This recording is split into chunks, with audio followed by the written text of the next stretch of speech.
When you hear the term Carnival Cruise Line, what thoughts immediately come to mind? A fun atmosphere with a variety of activities that make Carnival a great choice for families and those looking to enjoy a lively vacation? Or ships filled with rowdy behavior, inconsistent cleanliness, poor food, and limited entertainment? From its loyal supporters to its fierce online critics, the reviews seem to be truly mixed. So I decided to take my first ever Carnival cruise to see what the critics got right and where I think they're completely off base. Hi, I'm Tiffany from Destination for Vacation. Thanks for joining me. It's funny how some people's opinions can really vary. What one person loves about their sailing, another person absolutely hates. That's probably why all cruise lines have mixed reviews. Here are 5 consistent themes that tend to pop up in negative online reviews for cruise ships. Passenger behavior, inconsistent cleanliness, poor food quality, uncomfortable beds, and lackluster entertainment. I have to admit, thanks to the viral headlines and titles on YouTube videos I'd seen over a period of some years, I purposely avoided booking a cruise with Carnival because I didn't want to spend my hard-earned money on a cruise I had doubts I would enjoy. The primary reason for this was the perceptions I had about onboard passenger behavior, thanks to the catchy headlines and viral videos that periodically popped up online. Being a little rowdy can be seen in a positive light, and some cruise lines, like Virgin Voyages, brilliantly market some of the over-the-top behavior and naughtiness on their ships. But when a passenger lacks self-control, rowdiness can easily enter into the realm of obnoxiousness, which impacts other guests' experiences on the ship. And in this day and age, when everyone is so quick to pull out their phones and record the moment and then share it in what they hope becomes a viral video, isolated incidents can quickly spiral into a PR crisis because just one person's bad behavior can lead people into thinking that it's representative of the entire cruise line. The last thing I want to do when I'm on vacation is deal with obnoxious behavior and agitated people. I go on cruises to relax and unwind. While a touch of rowdiness in the right environment can certainly be fun, I got the impression from the headlines and video titles that a Carnival cruise was the equivalent of an MTV spring break show in Cancun with cheap food, cheaper liquor, and non-stop 3 a.m. wake-up calls by drunken singing in the hallways. So for years, I didn't even consider Carnival when I was researching cruises. In 2022, the line really started cracking down on bad behavior, implementing fines and permanently banning passengers who are disruptive and ruin the guest experience for others. It's not that those behaviors were limited to Carnival ships, nor to cruising in general, but for some reason, at least in my mind, Carnival had essentially become the Spirit Airlines of the cruise industry, so it was well past time to start redeeming the line's reputation. And Carnival's brand ambassador, John Heald, seems to be doing a brilliant job. I see his posts as that humorous voice of reason in response to someone's outrage about a policy change, unlike many cruise lines that use a typical corporate PR spin on everything, thereby rendering most posts meaningless. John's posts offer down-to-earth responses to customers' inquiries and complaints that acknowledge the inconveniences that might accompany a policy change while offering blunt, common-sense advice. When I realized that, despite the fact of never before cruising with Carnival, I could tell you exactly who John Heald is and that I was well familiar with many of his posts. Yet, I couldn't name a single media spokesperson for the cruise lines I frequently book with, nor remember any particular post by them. I realized that maybe I had been foolish to buy into those negative headlines and that it was time to give Carnival a try. Would I find that Carnival's critics were correct, or were all those headlines and video titles just clickbait? What do you think? Have you sailed with Carnival before? If you have a moment, I'd appreciate it if you'd leave a comment below sharing your experiences sailing with the line. As a Carnival newbie myself, I'm curious about what you think. I booked a balcony cabin on Carnival Radiance for a 6-night Mexican Riviera itinerary, and we set sail on February 3rd, 2025. And here's what I found. Let's start with the elephant in the room, Carnival's clientele. While Carnival's official motto is fun for all for fun, some of its cruisers refer to it as the Everyman's Cruise Line, which to me really seems to fit. The first impression I had while I was walking around the ship on day one was that it was pretty much the same kind of crowd as I might see in my neighborhood Walmart. The passengers on this sailing were warm and friendly, quick to greet you with a smile in the hallways, hold an elevator door for you, or to just strike up a conversation. Were there some lively personalities? Sure, particularly during karaoke, but no more so than on any of the other cruise lines I've been on, and in most cases it just added to the fun. I'm not against social media, but I do think it's sad that lots of cruise passengers spend far more time glued to their phones than in talking to some of the other passengers on board the ship. To me, having shared experiences with other cruisers just makes a cruise feel special. My conversations with fellow passengers are the takeaways that I remember most from each cruise, not the headliner shows or whatever great dish was served for dinner that night. I noticed Carnival's very deliberate emphasis on the collective experience. You kept hearing the phrase Carnival family and the word we in pretty much every venue you visited, reminding guests that we're all sharing in this experience, so let's make it fun. This was a subtle yet effective way of making the point that a little courtesy can go a long way in making a cruise enjoyable for everyone. Carnival's logo of Choose Fun works on more than one level. You can choose to be offended or outraged by something that's said or done and let the moment ruin your day or even your entire vacation. Or you can choose to have fun, but you can't do both. It's all in your attitude. There wasn't a single moment of my cruise where I felt uncomfortable or witnessed any kind of aggressive or agitated behavior. I did notice that security personnel were stationed in high traffic areas by the bars during some of their lively or late night activities, but I never saw or heard of any issues throughout our cruise, so it was probably more of a proactive measure than anything else. People appeared to be having plenty of fun, responsibly. I also noticed that there were a lot more behavioral reminders at the start of events and shows than I've ever heard on another cruise line. And perhaps that's a sign of the times these days. Whether it was a request at the start of a performance for people to refrain from having conversations during it, to reminding guests that they should probably cover up when walking around their cabins on window washing days. You know, just basic common sense stuff. Carnival took a proactive approach in supporting appropriate onboard behavior and reminding guests that they could be fined or even banned from cruising with Carnival again if they didn't comply. And it seems like this no-nonsense approach is working because I didn't experience the behaviors that I had been led to assume were commonplace on Carnival ships based on what was posted online. We had perhaps one of the most diverse groups of cruise passengers I've ever sailed with, including guests of all ages, a number of former military members, and a large number of multi-generational families. They were courteous, friendly, and a lot of fun. So, what about criticism number 2? Inconsistent cleanliness. I did encounter 2 issues, one of which was quickly resolved. In our cabin, the mini refrigerator had been overlooked during the cleaning process, so there were still 2 glasses left over from the previous occupants that were filled with what looked like Coke and water, as well as an unopened bottle of water and a can of Red Bull. I let our cabin attendant know, and he apologized profusely and immediately removed them. Just a simple oversight. Issue resolved. The rest of the inside of our cabin was clean and comfortable. The second issue, which was never really fully resolved, was our outside cabin door area. While the staff was cleaning in between sailings, one of the staff members had apparently dropped a plate containing spaghetti in the hallway, and the sauce splattered all over the door, wall, and hallway carpet. While someone must have picked up the pasta, a lot of the sauce was left. By the time we got there, it had dried and kind of looked like someone had gotten sick in the hallway, which naturally worried us.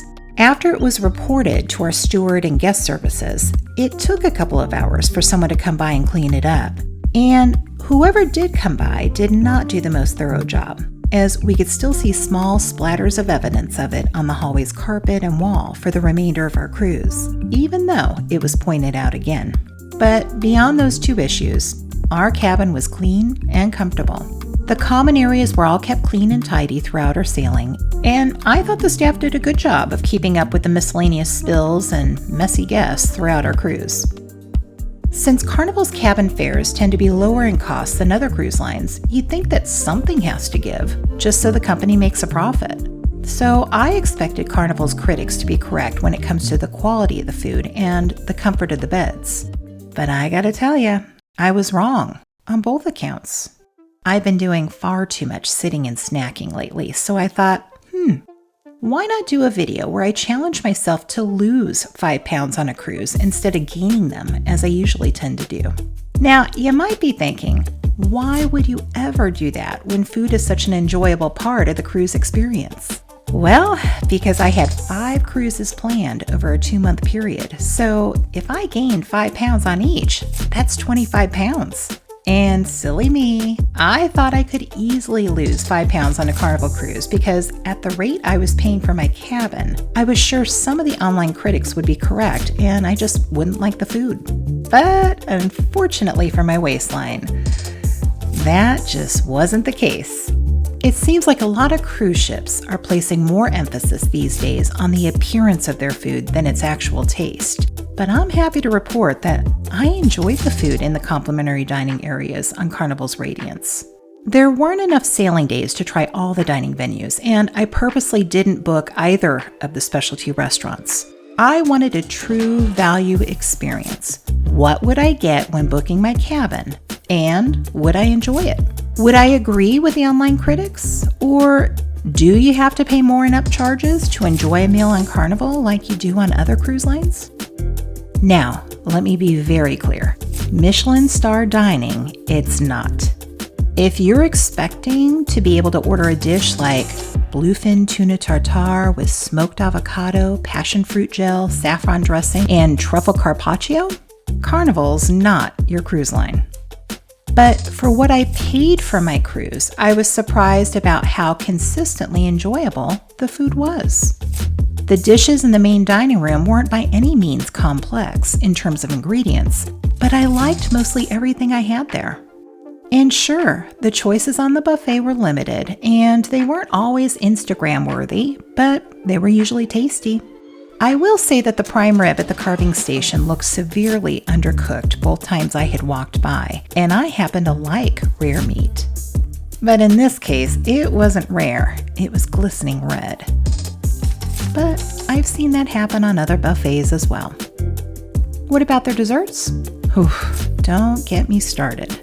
Consistently on target. Great cakes. And if there currently isn't an ode to the Carnival cookie, there should be. This simple, buttery, and sandy treat was one of the best cookies I've ever had on a cruise ship. I should know because I ate about 46 of them over the course of our cruise. All for the sake of research, of course. Kudos to Radiance's food and beverage manager because he or she is doing a phenomenal job with what I'm sure is an extremely limited budget, given food costs these days. So I'm thinking that some of Carnival's recent food critics may have gone into the voyage expecting to get the same types of foods offered on other cruise lines that charge 3 times the fare. That's kind of the same as expecting to drink champagne on a Shasta budget. It's just not reasonable. Based on what I paid for my Radiance cabin, I was very pleased with the food I was served. Oh, and that weight loss challenge I was talking about earlier? Yeah, I threw that idea out after my first night's dinner in the main dining room. Let's just say I wasn't surprised to learn that I had gained 4.6 pounds on that cruise. And what about what those online critics have to say about Carnival's beds? If you've watched any of the cruise ship tour videos on Destination for Vacations channel, you're probably already aware that I'm pretty picky when it comes to the quality of the mattress in a cruise cabin. I just hate to pay so much money only to end up spending each night tossing and turning and wishing I was sleeping in my own bed. For me, poor sleep pretty much ruins my entire cruise experience. So I was kind of dreading this cruise because I thought I would experience a lot of uncomfortable, sleepless nights like I did on my last cruise on a different cruise line that cost twice as much to sail on. I had read about the Carnival Dream mattress and bedding, and I was a bit hopeful. But again, at this price point, I was preparing myself for a basic, firm mattress with thin and scratchy sheets and flat pillows. I absolutely loved my bed on board Radiance, and did indeed sleep like a dream. I know that mattress comfort can vary from ship to ship, even though the same brand is used across a cruise line. It really depends on use and maintenance. I fell in love with the mattress we had on Sky Princess, but then was very disappointed with the one we had on Grand Princess. So online critics could certainly be correct based on the use of the mattress they ended up getting in their cabin. But I'm going to go out on a limb here and say that my Radiance bed surpassed the comfort of any bed I've slept on a cruise ship, including Princess, which has a well-deserved reputation for their cabin bedding. So my experience did not match up to the experiences of the online critics. Last but not least, are Carnival's entertainment options limited and somewhat lackluster? Here's where I'm going to agree with some of the online critics. While I did feel like there were a number of options to keep you busy during the day, I was not impressed with the shows in the main theater. So if you're looking for big, glitzy production shows at night, you're going to be disappointed. Fortunately, I'm a cruiser who could take it or leave it. Theatrical performances don't really factor into my decision to cruise with a particular cruise line, but for other guests, it is important. There were 5 late-night dance parties that seemed to be popular with the guests, and the ship's huge casino was consistently buzzing. So you'll find evening entertainment options aboard Radiance, just not those glitzy productions that you may watch on some of the other cruise lines. If you're looking for guest speakers and enrichment talks about the destinations you're sailing to, you're not really going to find that here. Yes, there is the typical where to shop when in port talks, but the ship just didn't really offer any in-depth enrichment talks like you might find on, say, Holland America. During the day, there were similar types of competitions and activities that you typically find on most major cruise lines, such as karaoke, dance classes, art auctions, jewelry talks, and trivia. A number of different age-based mixers were also offered over the course of our sailing, so guests could meet up with people of their own age. And Carnival offers plenty of things for kids to do. Not only do they offer extensive kids club programming, but between the water slides, rope course, mini putt golf course, Dr. Seuss themed parades and breakfasts, and towel animal displays, the kids on board seem to be having a blast. So, did my experiences on board Carnival Radiance match up to the online critics? I enjoyed my cruise and found the ship to be a great value option. Guests were courteous and friendly, our cabin was clean and comfortable, and we enjoyed our food. In terms of inconsistent cleaning, sure, there were the 2 minor issues, but those wouldn't prevent me from sailing on Radiance again. And the entertainment? Yeah, a little skimpy in the evenings, so if you're looking for big production shows, this isn't the ship for you. In terms of guest behavior? No issues. True, this was a Pacific Coast Mexican Riviera sailing, which tends to attract a more sedate crowd than some of the Western Caribbean cruises I've been on. I also made a point of booking a 6-night cruise instead of a shorter one. I do that on any cruise line I'm sailing with for 2 reasons. First, it's a lot of work just getting to the ship, so I want some time to be on board and enjoy it. Second, short 3-day sailings tend to attract a different crowd seeking a more party-like atmosphere. These sailings are often called booze cruises for a reason, and you tend to have a younger, more rambunctious group. So, as a seasoned cruiser, I don't choose 3-day cruises, no matter how inexpensive they are, unless I'm doing a review. I also avoid short, very cheap cruises during spring break, because the ship's gonna be rowdier, which a lot of cruisers enjoy. No judgments. I guess I'm just at that age where that kind of environment's not really for me. After this sailing and reading some of Radiance's online reviews, I got the sense that sailing on a Carnival ship is a lot like shopping at Walmart. There's a different vibe when shopping on a Tuesday at, say, 8 o'clock in the morning than you're going to experience when pushing your cart through the aisles on a Friday night. The same is going to be true for any kind of value cruise line. Sail during popular vacation times and yeah, you're probably going to be on the party ship. Choose a date when school and colleges are in session. You'll probably find it to be a little quieter. But if you tend to grind your teeth at the idea of shopping at a Walmart, no matter what time of day it is, and are more of a, say, Whole Foods kind of person, then you're going to want to choose a different cruise line. The bottom line is, I enjoyed my Carnival Radiance sailing. Luxurious by any means? No. Comfortable? Yes. Fun? You bet. A great value? Absolutely.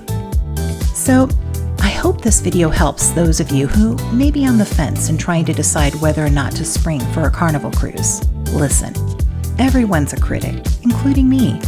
But sometimes the internet chatter is just that, chatter. One person's experience doesn't represent an entire cruise line. Personally, I was impressed with my sailing on board Carnival Radiance and think that cruise was an excellent value. If you're interested in a full ship tour of Carnival Radiance, I'll link Destination for Vacations video in the notes below. And if you liked this video, I sure would appreciate it if you would consider giving it a thumbs up, as it really does help in making the video more visible to others on YouTube. And for those of you who have sailed on Radiance before, do you agree with what I said? Let me know in the comments below. Thanks for watching today. I hope you'll join me again soon in one of these videos. Until then, here's hoping that your next adventure is just around the corner.